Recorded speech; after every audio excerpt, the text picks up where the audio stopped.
میاں یہاں خدا سے بھی توقع نہیں، مخلوق کا کیا ذکر، کچھ بن نہیں آتی، اپنا آپ تماشائی بن گیا ہوں، رنج و ذلت سے خوش ہوتا ہوں، یعنی میں نے اپنے آپ کو اپنا غیر تصور کر لیا ہے۔ جو دکھ مجھے پہنچا ہے کہتا ہوں کہ لو غالب ایک اور جوتی لگی۔ بہت اتراتا تھا کہ میں بڑا شاعر اور فارسی داں ہوں، آج دور دور تک میرا جواب نہیں۔ لے اب تو قرض داروں کو جواب دے۔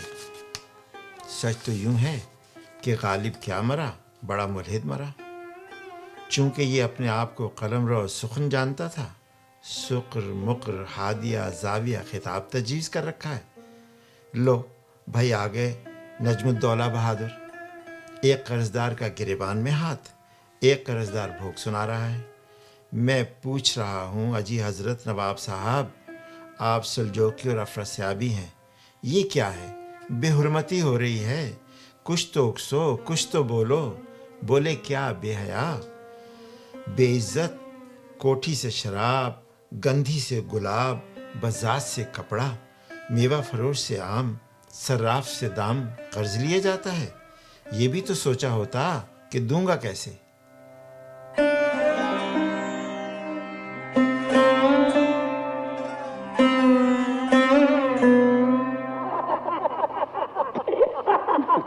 سنیے، آم کی صفت میں ایک شعر عرض کرتا ہوں۔ ارشاد فرمائیے۔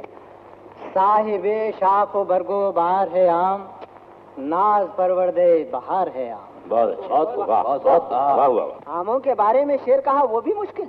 میں پوچھتا ہوں آپ آسان کیوں نہیں کہتے؟ شعر سمجھ میں آئے تو داد ملتی ہے، نہیں تو فریاد ہوتی ہے۔ کون احمق ہے جو سخن ناشناسوں سے داد چاہتا ہے؟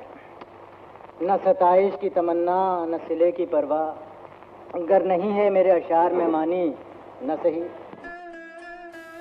ناظرین خوش آمدید۔ عقل و عشق کی میزبان سبین واسطی کا سلام۔ پوچھتے ہیں وہ کہ غالب کون ہے، کوئی بتلاؤ کہ ہم بتلائیں کیا۔ دنیا بھر میں کوئی بھی کہیں بھی اردو بولتا ہو، ایسا ممکن ہی نہیں کہ وہ غالب کی شاعری سے اور ان کے نام سے ناواقف ہو۔ غالب شاعر ہونے کے ساتھ ساتھ ایک بڑے مفکر اور شاید ایک فلسفی بھی تھے۔ آج ہم اس پروگرام میں غالب کی بے مثال شاعری سے لطف اندوز ہونے کے ساتھ ساتھ یاسین صاحب اور اس پروگرام کے رائٹر اقتدار سے غالب کی زندگی کی کچھ ایسی حقیقتوں پر تبصرہ سنیں گے جو کہ امید کرتی ہوں آپ کی دلچسپی کا باعث ہوں گے، اور ہمیشہ کی طرح ہمارے اس پروگرام میں رنگ بھریں گے ہمارے ڈائریکٹر سہیل کاشف۔ یاسین صاحب کیسے تھے غالب؟ ارے لڑکی، پوچھنے کا انداز تو ایسا ہے جیسے میں اور غالب مل کر کبوتر اڑایا کرتے تھے۔ واہ، کیسے تھے غالب؟ یاسین صاحب کے احتجاج میں بھی ان کے ساتھ ہوں۔ کہتے ہیں اہرام مصر کی کھدائی میں ایک بزرگ زندہ بھی نکل آئے تھے، آج بھی زندہ ہیں، حضرت دائم ملی شاہ۔ ان سے روایت ہے، وہ بتاتے ہیں کہ چچا میاں غالب سے 9 برس بڑے ہیں، غالب تہذیب یافتہ گھر کے تھے، بڑوں سے تھوڑی کھیلا کرتے تھے۔ واہ اقتدار میاں، کیا اڑتی پکڑ کر لائے ہو، مزہ آ گیا۔ چلو خیر، اگر اب تم یہ راز جان ہی گئے ہو تو سنو۔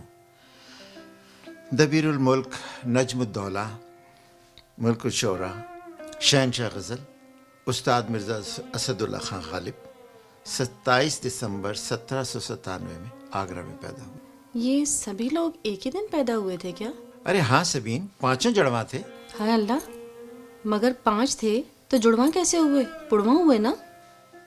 لا حول ولا قوت، میری بھولی بچی سبین، یہ سب کے سب مرزا غالب کے القابات ہیں۔ مرزا غالب ترک ایبک قبیلے سے تعلق رکھتے تھے اور آگرہ میں مرزا عبداللہ بیگ کے ہاں پیدا ہوئے۔ 1810 میں 13 سال کی عمر میں نواب احمد بخش کے چھوٹے بھائی مرزا الہی بخش خان معروف کی بیٹی امراؤ بیگم سے ان کی شادی ہو گئی، اور شادی کے بعد وہ آگرہ چھوڑ کر دلی میں مستقل سکونت اختیار کرنے کے لیے چلے گئے۔ اقتدار اس دور کی دلی میں ہر گھر میں شاعر ہوا کرتے تھے۔ غالب کی شاعری میں ایسا کیا تھا کہ ان کی شاعری آج بھی اتنی ہی مقبول ہے؟ آج بھی نہیں، آج ہی۔ غالب کے جیتے جی تو بہت کم لوگ ان کا شاعری میں لپٹا فلسفہ سمجھ سکے۔ اتنی پذیرائی نہیں ملی ہے غالب کو جتنی ہونی چاہیے تھی ان کی زندگی میں۔ بلا شبہ غالب شہنشاہ غزل سے، کوئی شعر ان کا معنویت سے خالی نہیں تھا، ہر شعر میں بے پناہ گہرائی تھی۔ ٹھیک ہے، ہوں گے دلی میں اور شعراء بھی، کافی ردیف کی سمجھ ہوگی، ہو سکتا ہے شعر بھی درست کر لیتے ہوں، مگر غالب جیسے قیمتی خیالات کوئی کہاں سے لاتا؟ ہیں اور بھی دنیا میں سخنور بہت اچھے، واہ کہتے ہیں کہ غالب کا ہے انداز بیاں اور۔ واہ واہ۔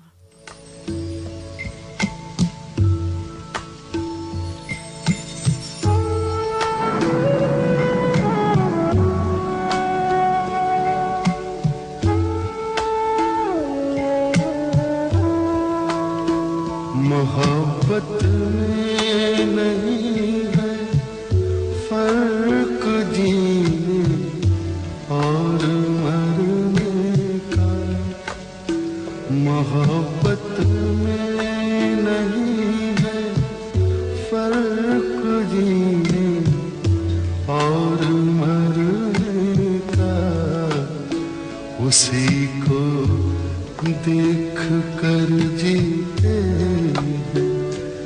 جس کافر پہ دم نکلے، ہزاروں خواہشیں ایسی کہ ہر خواہش پہ دم نکلے، بہت نکلے میرے ارمان لیکن پھر بھی کم نکلے۔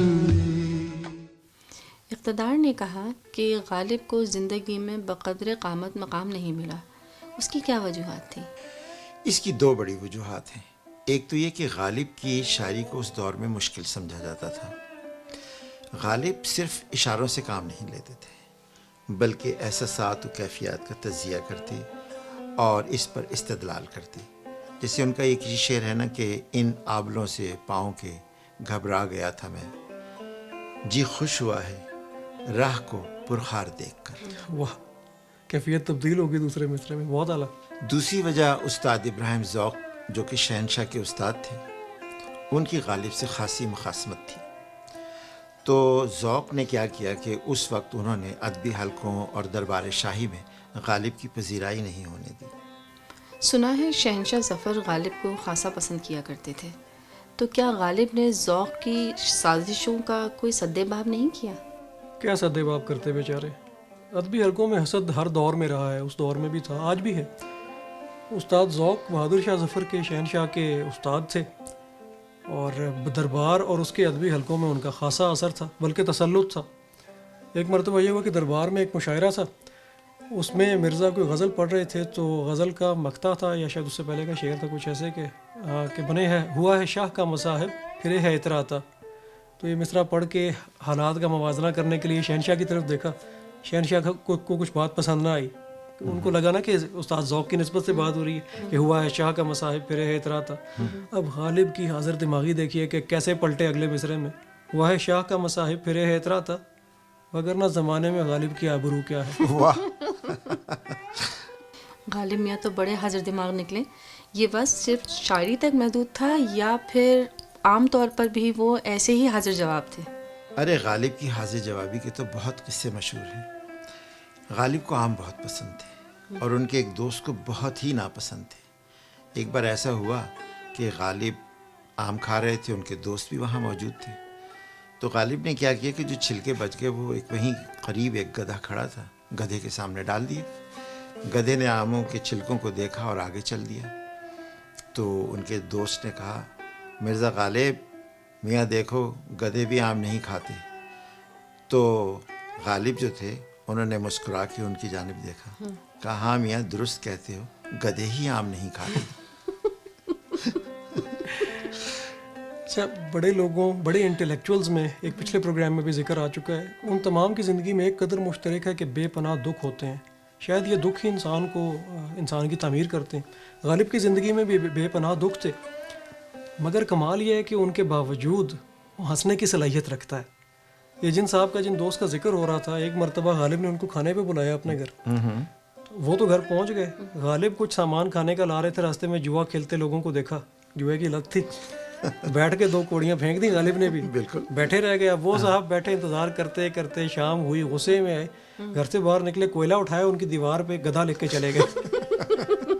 غالب میاں واپس آئے، دیکھا گدھا لکھا، مٹایا نہیں، اندر چلے گئے. وہی صاحب دوسرے دن اب آئے ان کے گھر پہ، بتایا غالب کو غصے میں کل بھی آیا تھا، کہ ہاں دروازے پہ تمہارا دستخط دیکھ لیا تھا.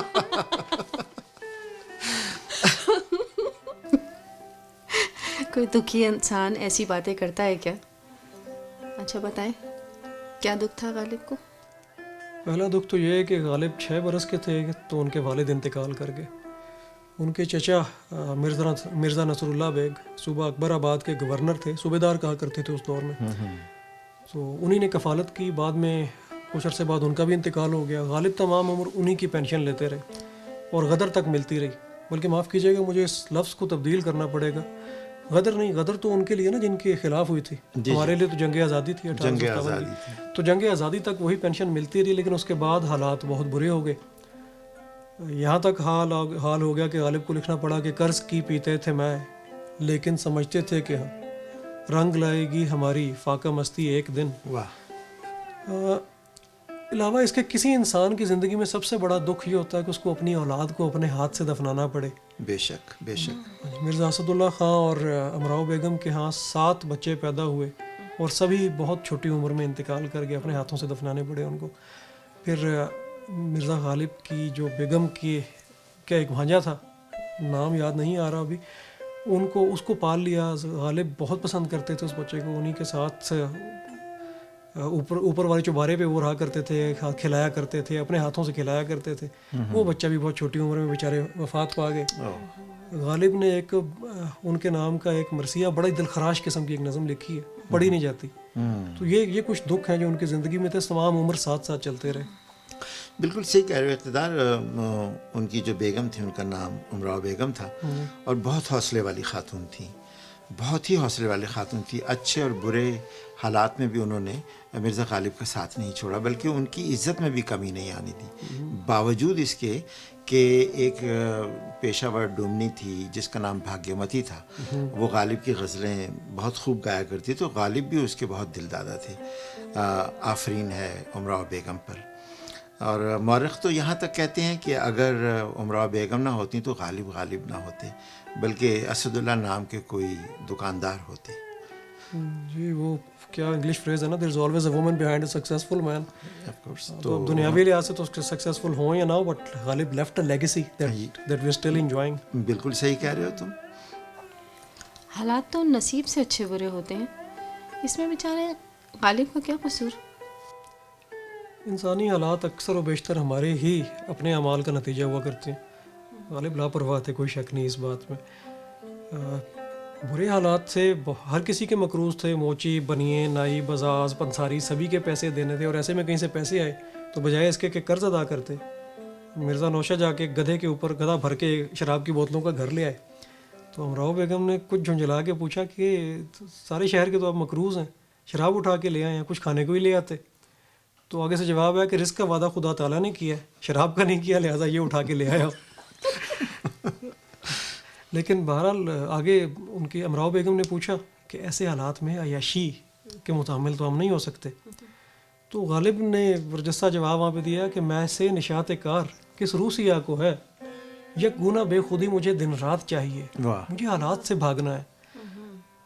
اب پتہ نہیں اس کو جسٹیفائی کرنے کا ان کا اپنا طریقہ ہے. غالب میں اور بری عادتیں بھی تھیں، جوا کھیلا کرتے تھے، جہاں مل جاتا. بہت مرتبہ بے تحاشا مرتبہ گرفتار ہوئے. پھر ان کے ایک دوست ہوتے تھے کالے خاں، ان کو حوالات سے چھڑوا کے لے آیا کرتے تھے. ایک دن انہوں نے غصے میں اپنے گھر میں بند کر دیا، تالا لگا دیا. انہوں نے کہا آپ کو کہیں نہیں جانے دوں گا جب تک آپ کی عادتیں ٹھیک نہیں ہوں گی. اگلے دن انہوں نے پوچھا کیسا محسوس ہو رہا ہے، کہتے ہیں کل تک گورے کی قید میں تھا، آج کالے کی قید میں ہوں. بہرحال وہ اپنی اس شراب نوشی، اس لاپرواہی، اس کو جسٹیفائی کرنے کا ایک طریقہ یہ بتاتے ہیں. وہ کہتے ہیں کہ یہ میرا اپنے خالق سے شکوہ کرنے کا انداز ہے، میں اس سے ویسے جھگڑ نہیں سکتا، لہٰذا یہ میری بغاوت تو نہیں کہنے چاہیے، اس سے بغاوت تو ممکن ہی نہیں.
غالب کی تصدیق کرنا قطعاً مقصود نہیں، لیکن یہ کیا عجب انداز ہے شکوہ کرنے کا. شکوہ تو جائے نماز پہ بھی کیا جا سکتا ہے.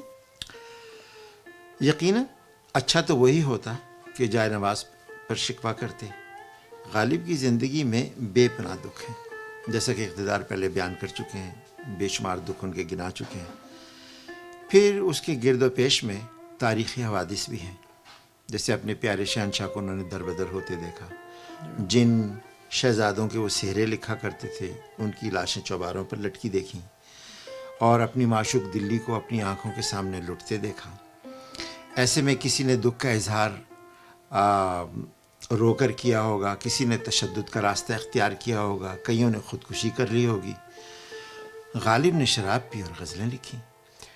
فاتح کا مفتوح کے ساتھ سلوک برا ہی ہوا کرتا ہے، لیکن ایک عام فکرہ مشہور ہے نا کہ شہنشاہ کا شہنشاہ کے ساتھ وہی سلوک ہوتا ہے جو شہنشاہ کیا کرتے ہیں یا بادشاہ کے ساتھ.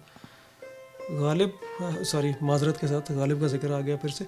شہنشاہ ظفر کو فتح کرنے والے شہنشاہ نہیں تھے، عام فوجی تھے. تو انہوں نے تو ناشتے کے تھال میں شہزادوں کے سر کاٹ کے سجا کے پیش کیے. یہ تاریخی ظلم ہے جو چھپ گئے ہیں لوگوں سے، لوگ توجہ نہیں دیتے. شہنشاہ ظفر کا حوصلہ اس بوڑھی عمر میں بھی یہ کچھ لے کے چلتے رہے. کیا غزل لکھے جانے کے لیے دکھ کی محتاج ہے؟ غزل تو ہے ہی دکھ کا اظہار. مختلف زبانوں کی شاعری میں اپنے اپنے اسلوب ہیں ہر کسی کی شاعری کے. جاپانی ہائکو کے موجد ہیں، وہ تین سطری چیز ہوتی ہے نا جی. عربی عورتیں اپنے سورماؤں کو جنگ پہ بھیجتے ہوئے ریجز گایا کرتی تھیں، خون کروا دینے والے انقلابی قسم کے گیت، وہ جا کے لڑ مر آتے تھے. اور اسی طرح انگریزی شاعری میں شیکسپیئر کی سونٹس مشہور ہیں، سیرینیڈز مشہور ہیں، کیٹس اور شیلے کے سٹینزاز مشہور ہیں. بالکل. فرانسوا وولٹیر نے اس کی لکھی نظموں نے تو فرانس میں انقلاب آیا، تختے الٹا کے رکھ دیے. اسی طرح اردو اور فارسی میں مثنوی، نظم، مسدس، غزل، مرثیہ، منقبت، نعت، یہ سبھی کچھ لکھا جاتا ہے. بات آپ نے غزل کی تو غزال کہتے ہیں ہرن کو. تو غزل وہ ہے جب ہرن اپنے شکاری کے نرغے میں آ جائے، ہرن کی گردن دبوچ لی جائے، تو جو آخری چیخ نکلتی ہے دکھ میں وہ غزل ہے. غزال کی آواز میں نکلی آخری چیخ وہ غزل ہے. تو غزل بیسیکلی دراصل بے بسی کا اظہار ہے، تو اسے اس لیے دکھ سے منسوب کیا جاتا ہے. واہ، آج پہلی دفعہ پتہ چلا کہ یہ بہت اچھا بتایا اقتدار تم نے، باقی میرے علم میں نہیں تھی یہ بات. میرے بھی علم میں نہیں تھی یہ بات. کیا یہ کہنا درست ہوگا کہ غالب کی غزلیں اردو ادب کی سب سے قیمتی غزلیں تھیں؟ تھی نہیں سبین، ہیں، اس میں کوئی دو رائے نہیں. غالب کی غزلیں ادب کا قیمتی سرمایہ ہیں. انسان مر جاتا ہے، 60 70 80 سال زندہ رہتا ہے، اور اگر چند میلوں انکل چچا میاں آپ تو 80 سے آگے نہیں چل رہے ابھی. میں 80 سے آگے تو نہیں چل رہا، ابھی ہو جاؤں گا. دعا کرتے رہو کہ 80 تک پہنچ جاؤں. اللہ 180 کرے، قریب ہی ہوں گے ویسے. اچھا لیکن اگر فاصلہ بدل جائے، چند میل بدل جائیں تو معاشرت بھی بدل جاتی ہے. لیکن سبین، ادب ہمیشہ زندہ رہتا ہے. اسے میں کریٹیوٹی کہتا ہوں. مگر ان حضرت کو یہ کریٹیوٹی پسند، یہ کہتے ہیں کہ کریٹ صرف اللہ کر سکتا ہے، بندہ کرافٹ کر سکتا ہے. چلے میں انہی کی بات مان لیتا ہوں. بھائی ہم نے ان سے عقل و عشق کے اور بھی اسکرپٹ لکھوانے، ناراض ہو گئے تو پھر ہم کیا کریں گے؟ صحیح کہہ رہا ہوں نا میں؟ صحیح کہہ رہا ہوں. بات مان لینے کا بہت شکریہ. تخلیق تو اسی کا خاصہ ہے نا، خالق تو وہی ہے. ہاں بالکل صحیح. ہم تو صرف کرافٹ کر سکتے ہیں، گھڑ سکتے ہیں، لکھ سکتے ہیں. جی بہرحال لیکن اقتدار میں ایک بات یہاں، سوری میں تمہاری بات کاٹ رہا ہوں، کہ جینوئن کرافٹ جو ہے وہ تو ہمیشہ لازوال ہوتا ہے. تو یہاں یہ کہنا غلط نہیں ہوگا کہ غالب کی غزلیں لازوال ہیں. کوئی شک نہیں جی. لکھنے والے تو یہاں تک لکھتے ہیں کہ 2 الہامی کتابیں آئی ہیں ہندوستان کی سرزمین پہ. بے شک. ایک بھگوت گیتا، دوسرا دیوان غالب. دیوان غالب. اچھا پھر ایک جگہ اور پڑھا، یہ بھی پڑھا ہے کہ 2 ہی مکمل چیزیں ہندوستان میں 2 ہی مکمل چیزیں ہیں، ایک آگرہ کا تاج محل اور ایک غالب کی غزل. واہ واہ. کیا غالب نے صرف غزل لکھی یا کسی اور سمت میں بھی شاعری کی؟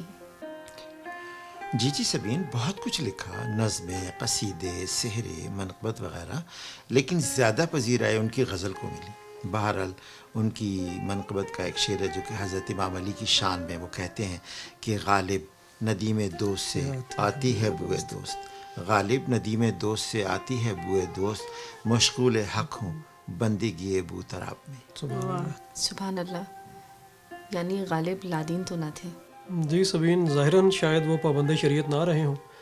ہم نے گلزار کے بنایا جو ڈرامہ دیکھا غالب کے بارے میں، میرا خیال ہے غالب کی بہترین بایوگرافی، پکٹوریل یا ویڈیو بایوگرافی آج تک بنی جو وہی ہے. اس میں وہ اپنی آخری عمر میں شکوہ کرتے بھی دکھائی دیتے ہیں کہ اب میں اب تک اگر اس کے دروازے پہ، خدا کے دروازے پہ نہیں گیا تو اب کیا جاؤں.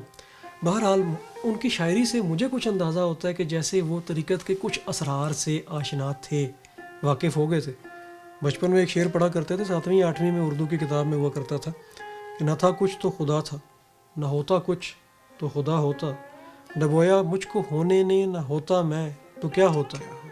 اب اس وقت تو سمجھ نہیں آتی تھی، لیکن ہمارے جن ناظرین نے وہ شو دیکھا وہ مولانا رومی والا، اب اس کو آپ ذرا وہاں کنیکٹ کر کے دیکھیے انا الحق کے ساتھ، وحدت الوجود کے ساتھ، رومی کے فلسفے کے ساتھ، تو اس بات کی سمجھ آنا شروع ہوتی ہے کہ شاید طریقت جان کہ کچھ اسرار غالب کو بھی معلوم پڑ گئے تھے. بالکل. پھر ایک شعر ہم نے اسی پروگرام میں پڑھا تھا جو شاید میں نے غلط بھی پڑھ دیا تھا. ہمارے ایک دوست ہیں ڈپٹی کمشنر صاحب علی شہزاد، انہوں نے درست کیا، ان کی درستی کا بہت شکریہ. ایک لفظ آگے پیچھے ہو گیا تھا اس میں، تو میں نے پڑھ دیا تھا کہ ہستی کے فریب میں مت آ جائیے وسط. شعر ایسے تھا جی کہ ہستی کے مت فریب میں آ جائیے وسط، عالم تمام ہلکا ہے دام خیال ہے. دام خیال. اب یہ شاعری نہیں، یہ فلسفہ ہے. پھر ایک اور شعر غالب کا بڑا مشہور ہوا، اور روحانیت کی تلاش کرنے والے اگر اس شعر کو پڑھیں تو روح جھنجھوڑ کے رکھ دینے والے شعر ہے کہ اصل شہود و شاہد و مشہود ایک ہیں، اصل شہود و شاہد و مشہود ایک ہیں، حیراں ہوں پھر مشاہدہ ہے کس حساب میں، سب ایک ہے اور کچھ نہیں ہے. ہم تو غالب کو صرف ایک شاعر کی حیثیت سے جانتے تھے، لیکن مرزا نوشاد تو ہمارے اندازے سے بہت بڑی شخصیت نکلے. غالب محض ایک شاعری نہیں بلکہ پورے شاعرانہ عہد کا نام ہے. ماضی، حال، مستقبل تینوں ادوار پر مشتمل ہے. غالب نے انسان کے احساس اور جذبے کو چھوا ہے. جیسے وہ ایک شعر ہے ان کا کہ ہزاروں خواہشیں ایسی کہ ہر خواہش پہ دم نکلے، بہت نکلے میرے ارماں لیکن پھر بھی کم نکلے. خواہشات بھی کبھی پوری ہوئی. حضرت امام علی کا قول ہے کہ ضروریات ایک فقیر کی بھی پوری ہو جاتی ہیں، خواہشات بادشاہ کی بھی نہیں ہوتی. بالکل غالب یہی بات کر رہے ہیں. بالکل یہ کہہ رہے ہیں. اقتدار نے بالکل صحیح کہا. غالب کے ہر شعر میں فلسفہ ہے، بے پناہ گہرائی ہے، اور گہرائی کا تعین کرنے کے لیے موازنہ کرنا پڑتا ہے. ہو نہیں سکتا, ممکن نہیں نا. بالکل صحیح کہہ رہے ہو, اور اس کیس میں تو وہ ممکن ہی نہیں. بس یہی کہنا کافی ہوگا کہ غالب غالب ہے. انہیں پہچاننے میں, ان کی تحصیل کرنے میں گلزار صاحب نے بہت بڑا کردار ادا کیا, اور ان کے ڈرامہ سیریل مرزا غالب نے تو غالب کو امر کر دیا. ایک کریڈٹ اور بھی ہے. وہ کیا؟ ہندوستانی فلم انڈسٹری نے جس مدھر انداز میں, جس میلوڈیس خوبصورت انداز میں غالب کے گیت اور غزلیں ہم تک پہنچائے, میرا خیال ہے ان کو اگر کریڈٹ نہ دیا جائے تو وہ بھی زیادتی ہوگی. نہیں, بالکل صحیح کہہ رہے ہو آپ, بالکل. آپ یہ خوبصورت گیت سنیے. آپ سے ملاقات ہوگی آپ سے 2 ہفتے کے بعد ایک اور عہد ساز شخصیت کی کو ساتھ لے کر. تب تک کے لیے اللہ حافظ, سلامت رہیے.